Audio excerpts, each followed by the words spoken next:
Hello and welcome to this week's Strange Pathways. I am your host, Scott Mort. Yes, there was a special guest last week. As if on cue, my cat, Wilford Brimley, decided to come by and say hello. I went ahead and left it in. I thought it was cute. I actually have 5 cats. I should introduce everybody, I suppose. I have a short-haired orange cat, Wilford Brimley. That was him, just then, as if on cue. His sisters live with him, Jazzy and Alex. His mom also lives with him, Greta Garbo. And then we have a 5th cat, Isaac Newton, who is no relation, but family just the same. And then I also have a little tiny chihuahua I found in the woods several years ago, named Pebbles. And Pebbles, he's adorable. He owns the house.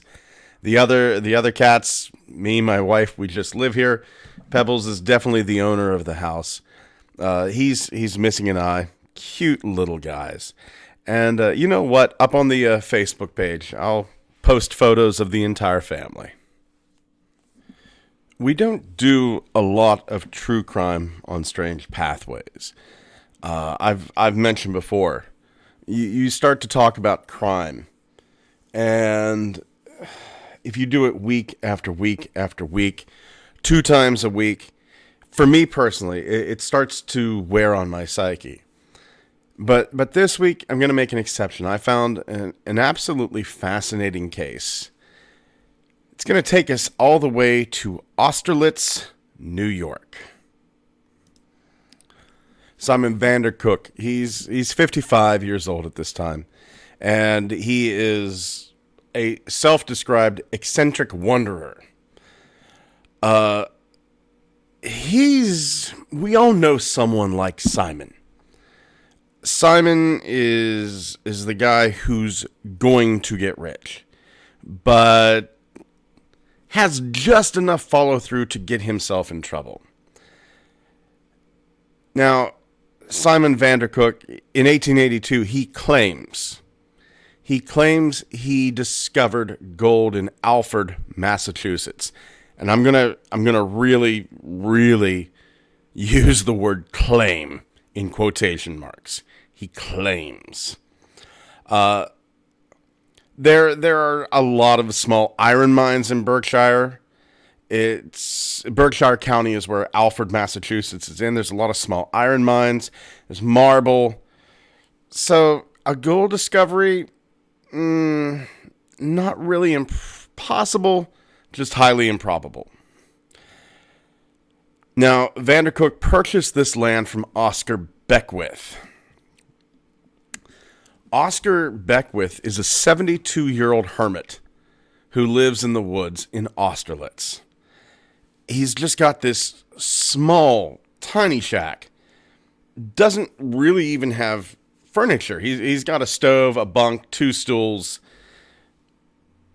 And it's kind of even in a creepy place. It's in this like ledge under a rock. Now, granted, he's 72 years old, but he is a powerful, strong man. He's not the best man in the world either. He's actually served time for stealing horses, which in this time is kind of like saying somebody's a car thief.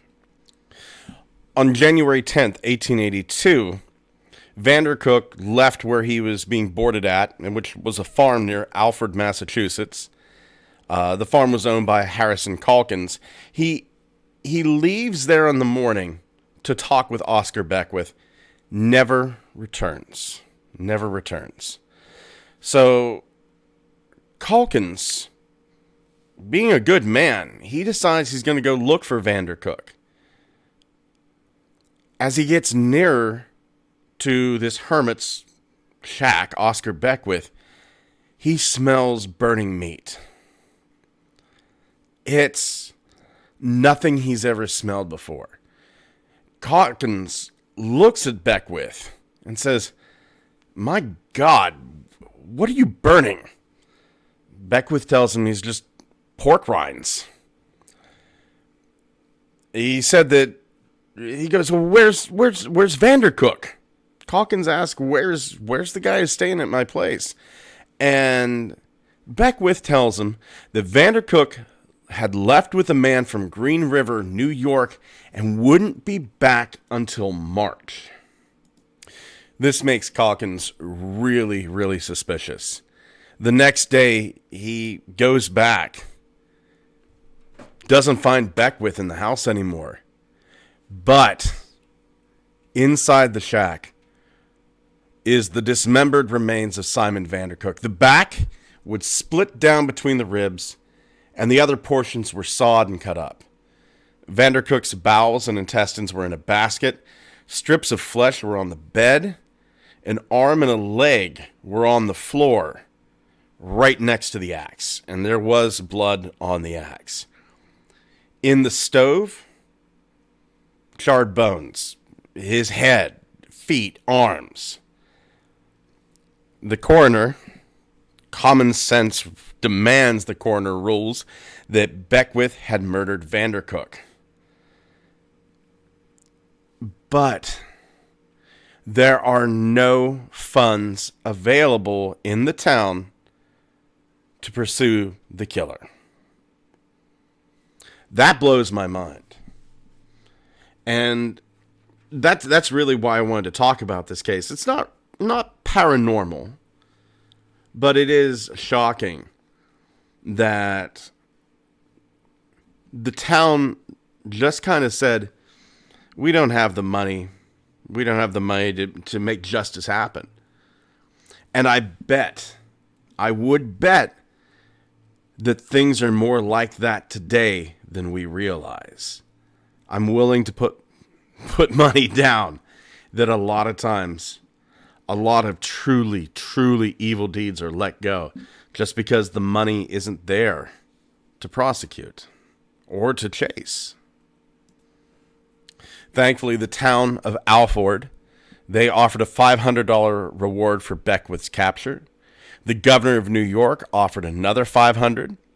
The sheriff of Columbia County offered $250. Now, these rewards, they generated several arrests, people who looked like Beckwith. But Beckwith was already in Canada.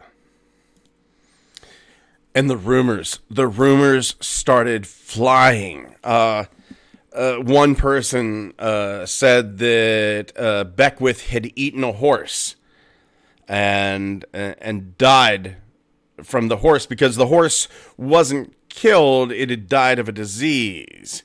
Another person said that Vandercook's flesh had been salted down so Beckwith could preserve it to get him through the winter. More rumors. Vandercook's liver was found in Beckwith's frying pan. Part of it was missing. So that's where we start to get these rumors of cannibalism. And the stories, as time goes on, the stories get more and more extravagant. A woman named Mrs. Woolsey Peck had gone to pick berries near Beckwith's shack a few years before and went missing. And people started to say Beckwith murdered her, ate her. There were rumors that he had a fondness for human flesh, especially that of Native American women. And because of these rumors, which, let's face it, it's not a big jump from what he did to eating people. But he became known as the Cannibal of Austerlitz. He was able to evade capture until 1885. This piece of slime was able to be free and amongst us for 3 years. An extremely diligent detective, J.B. Gildersleeves of Columbia County, tracked this man through Canada, captured him in Bracebridge, Ontario, and brought him back to New York to stand trial. He was tried in Hudson, New York, convicted of first-degree murder, but there was a succession of appeals, retrials, lunacy hearing. It took, in total, 6 trials before Beckwith was convicted and sentenced to hang in 1888. Each trial, though, trial 1, 2, 3, 4, 5, 6, each trial, cannibalism never mentioned. Beckwith is hanged. Hudson, New York, March 1st, 1888. It's New York's last execution by hanging, and at age 78, Beckwith is the oldest man to ever hang in New York State. Now, in case you don't know, it's not really strangulation that kills somebody whenever they're hung. It's the fall, the sudden stop, snaps the neck. But Beckwith, like we said, he was strong. Years and years and years of hard labor had made this a tough man. And Beckwith's neck didn't break. And he swung for 18 horrible minutes before dying. I often believe, and this is my own personal belief, like I said before, I was on a true crime podcast for about 2 years, and it did psychologically. It did wear on me. But time after time after time, case after case after case, it really did seem like something paranormal was assisting these killers. None more so. We did an episode on the Bloody Benders. None more so than the Bloody Benders did it seem like something otherworldly and sinister was helping these people. Like through our research, we found out that the Bloody Benders actually put bodies, they hid bodies of their victim in their drinking well. And how these people did not get sick and die from the decomposing corpses in their well is beyond me. Absolutely beyond me. Like I said, it's as if something paranormal is assisting these people. And sometimes I see that Beckwith swung for 18 minutes before dying. I see that. And in my mind I go, that 18 minutes, you don't get that 3 years of freedom. You don't get those murders for free. No. You wanted to do this. You pay. And your payment is going to be 18 hellish minutes at the end of a rope. Our next tale is going to take us about 3 miles southeast of Kapunda. That's in the southern plains of Australia. We're going to go to St. John's Cemetery. There is a little bit of history here. The Church of St. John the Evangelist opened in 1854. It was established as a school in 1859. And by 1867, they had a post office. Now, St. John's was turned into a school, 1897, and then it became part of a girls' reformatory operated by the Sisters of St. Joseph's. I get it. That's a lot of history in a short amount of time. The important part is that girls' reformatory. Now, one of those inmates was an 18-year-old girl named Ruby Olive Murray Bland. And most of the people who go to this little town 3 miles southeast of Kapunda, they're there to see Ruby. Ruby died November 28th, 1909. The story goes that Ruby was impregnated by a crazed priest and died as a result of the injuries while he was physically abusing her, trying to abort the child. Now, the records of the time, this isn't like an urban legend like hook on the door handle, or this girl was stung to death because there were spiders nesting in her beehive hairdo. It's nothing like that. Ruby Olive Murray Bland did exist, and we have records. There are records that say Ruby was experiencing abdominal pain so severe that on November 15th, 1909, she was admitted to hospital.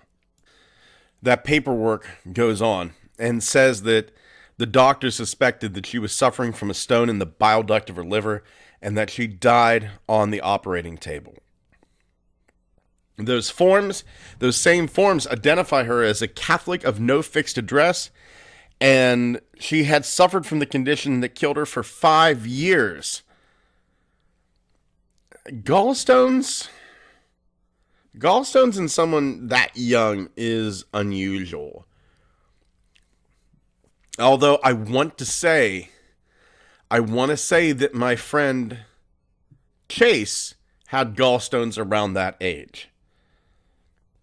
Chase, you'll remember Chase. Longtime listeners of this YouTube channel will know Chase from several of the episodes that we've done before.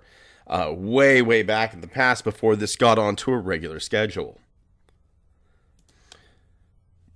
It does get a little bit weirder. Ruby was issued a baptismal certificate while she was in the hospital. The note attached actually reads, Ruby Bland baptized conditionally at the hospital before going into surgery. Why would a girl born into a Catholic family need to be baptized at the hospital? That's pretty late.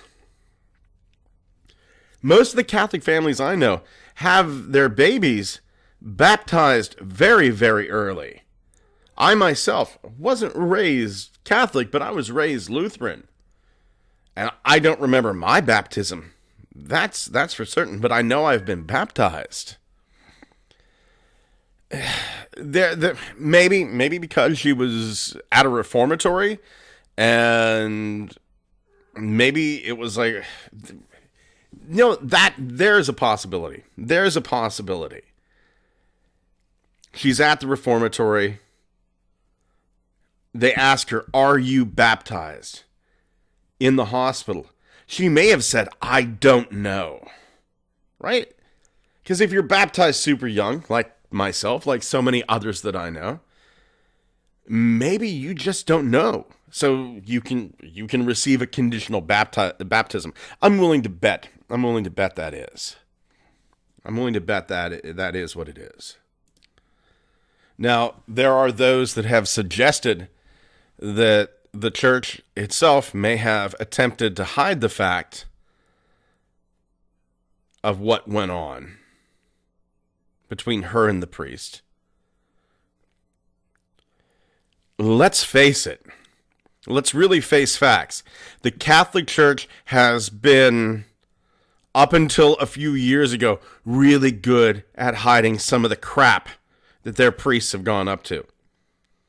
It is one of the reasons I'm not going to say I'm no longer associated with the church, but I am no longer the religion that I am. Nothing ever happened to me, in that regard.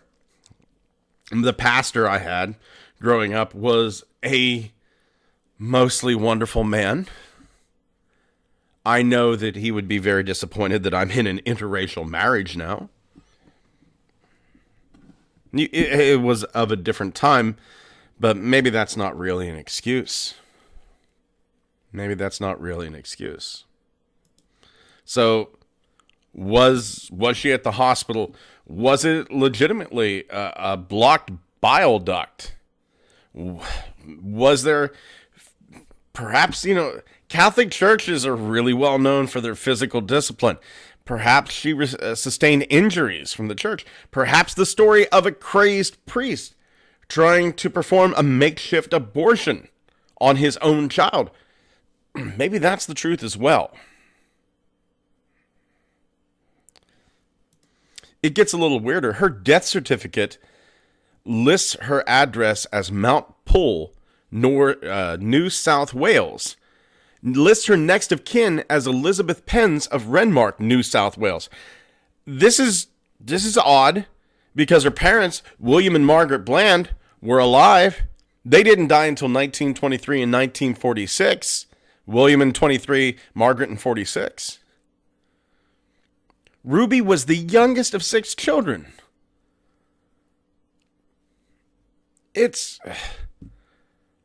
And she wasn't born out of wedlock. Her parents married in 1868. Why are they not listed as the parents, her next of kin?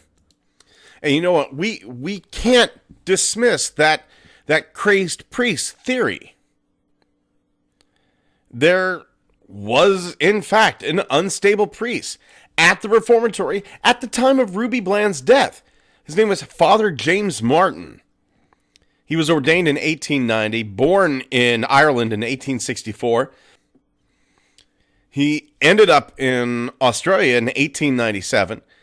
He was assigned to St. John's Reformatory, and yeah, there were problems.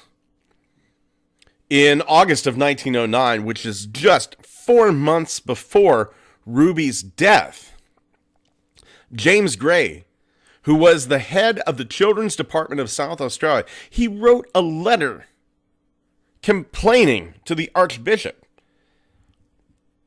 He had heard allegations of a priest residing in the reformatory whose, and this is a quote, mental condition was at least unstable while his physical frame was powerful. I don't think that it's a short jump to say this guy is crazy and he is beating the inmates.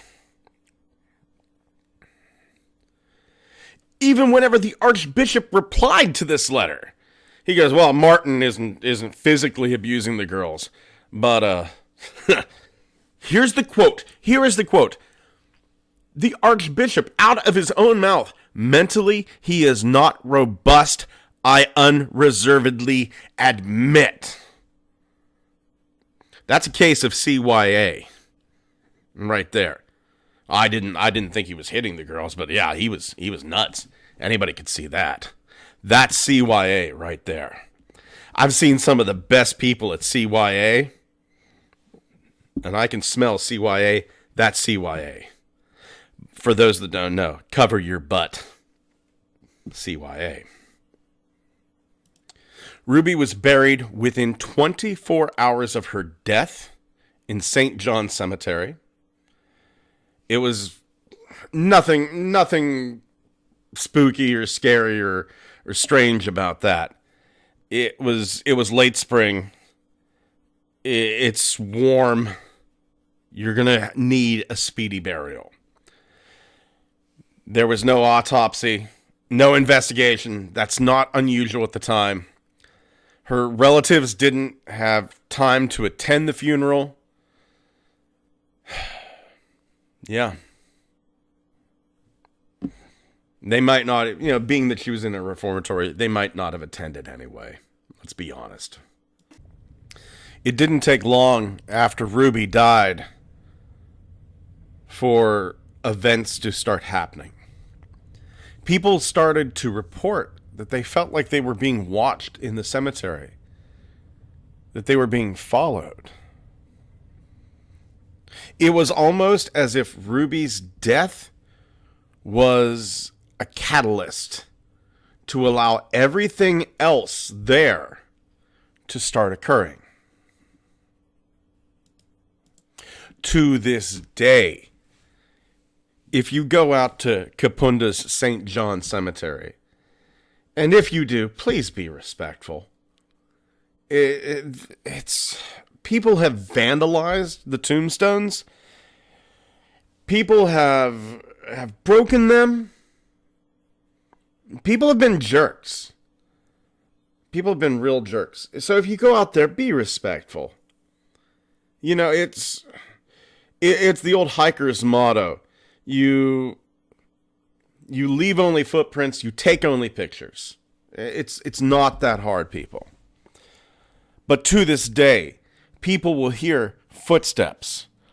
They'll hear disembodied babies crying, especially along the fence line, where there are many unmarked baby graves. In 1980, there was an incredible event at the cemetery.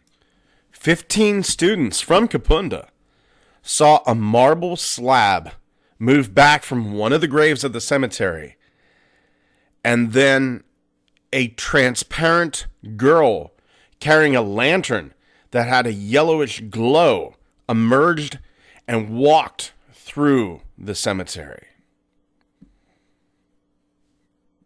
People said they hear and see the ghost of Reverend Martin. There was even rumors that there was another ghost there that would scratch her name, Vera, on the walls. Kapunda has been called the most haunted town in Australia. And if the legends are true, if this was less of an orphanage, more of a prison, if Reverend Martin, well, there's no if there, Reverend Martin was unstable. But if he was as horrific as the legends claim, then there's no wonder why this place is haunted, is there? The trauma that's been inflicted upon there echoes through time itself. Our last tale comes to us from the High Strangeness board on Reddit. I'm not a fan of Reddit, but I do go there quite often. There's a couple great places over on Reddit. You have the High Strangeness board, the Unexplained Photos, the Church of Charles Fort is absolutely fantastic. So there are a lot of really nice places, but what I don't like about Reddit is that it's so temporary. Any user can delete their post at any time, and it does give a sense of not being a permanent thing. That we need to jump on this at any time because it could evaporate at any moment. Instead of it being, this is a record to be kept. And I often sit back and wonder how many amazing tales, how many wonderful stories have disappeared simply because somebody decided, no, this isn't worth having. How many answers were lost? That's really why I'm here. I want answers. How many answers were lost? But this was submitted rather recently by user Knight of the Mirrors. Now, Knight of the Mirrors is a wilderness survival instructor. He's also a security contractor. A student of his who's a good friend, and I understand that. I teach drums on the side. I've had many students that become very good friends. This student / friend of his comes to him and goes, "Hey, my dad just got 150 acres of land. It's secluded, it's mountainous. He doesn't give the state. I understand that. That's fine. But he also says that there's a large amount of forest that had not been explored by his father yet. And his dad was only building something for his horses that took up about 100 yards of the property. And then he was going to have the horses roam free. Also, his dad just got a crazy good deal on it. So he goes, will you, you're the wilderness survival instructor. Will you take me out on there and keep me safe? Guy goes, yeah. He knows that that his friend is a dad of 3. He doesn't get out in the woods. So not only is it really fun, it feels like it's something that his friend needs. Knight of the Mirrors realizes his friend doesn't get out a lot. Let's go do this. You need a getaway. Now his friend's father goes, hey, don't go out there exploring unless you have a gun. There are coyotes out there. Now, I know something about coyotes. These men, they say they're indigenous peoples. So they know that the coyotes don't actually attack people. His friend, though, he says a while back, whenever he was first at the property, he saw something moving in the tree line that was roughly human. His eyesight's not that good, but something there was slightly human-shaped, human-sized. So Knight of the Mirrors brings his AR. He brings a small flint knapping kit just for the fun of it. And they go off. They find fields, creeks, natural springs, ponds, beautiful landscape. And they decide, okay, we've kind of explored this. We found all this neat stuff. Let's get into the forested part of the property. And he says, as soon as he entered the tree line, the entire mood shifted. It felt gray and dead silent. There was creaking of cedar trees. There was some stream sounds, because he said there was a very small stream running through the center of it, but the sand was black. And he said he felt surrounded and watched on all sides. And then the smell hit them. The odor of rotting flesh. They follow the smell, and they find the remains. Everything's ripped apart so much that they can't tell if it's 3 cows or 4 cows. They look at the skulls. They don't really find any bullet holes. So he's going like, okay, it doesn't look like these cows are put down.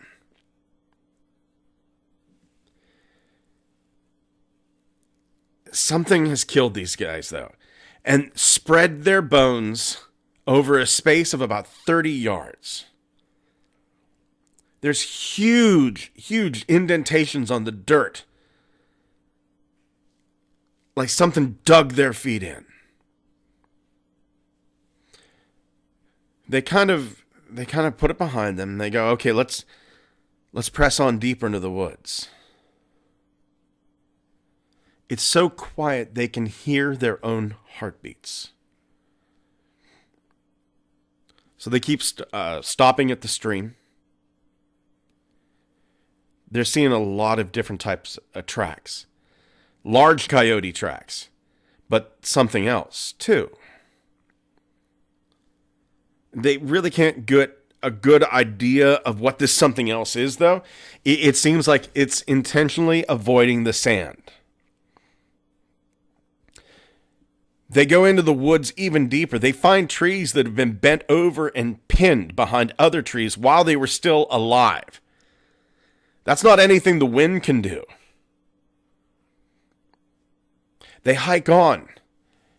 They find what he describes as a tool made of bone lying on the ground. Really crude, but something like a primitive scooping tool or a knife. The survival expert, Knight of the Mirrors, says that it looks primitive, but way more primitive than a human would make, but it's intentionally shaped. They hike on. They find a clearing with a pond, more of these strange oval tracks. And then they find this little tree structure on the other side of the pond. It's like a little A-frame. It's got rocks placed up against it. It's not sturdy. The rocks are peculiarly placed. No sign of campfires. No camping trash.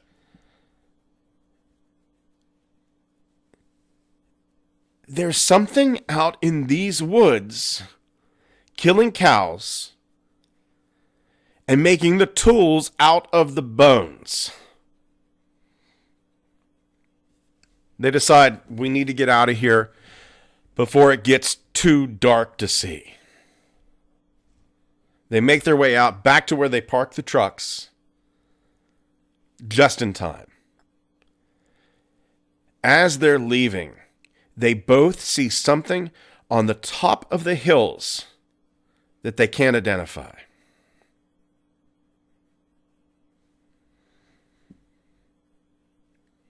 He also says it's worth mentioning the previous owner began construction of something on the property.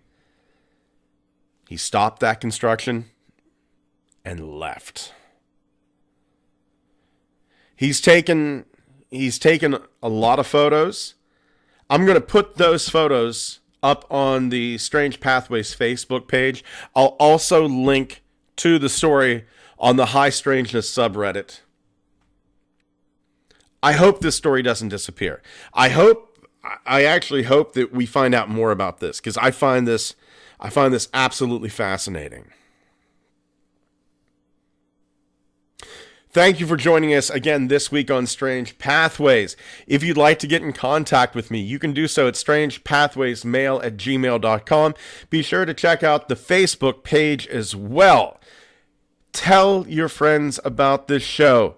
If you enjoy this, and I know a lot of you do, I'm getting more and more emails every single day. If you enjoy this, pass this on to a friend.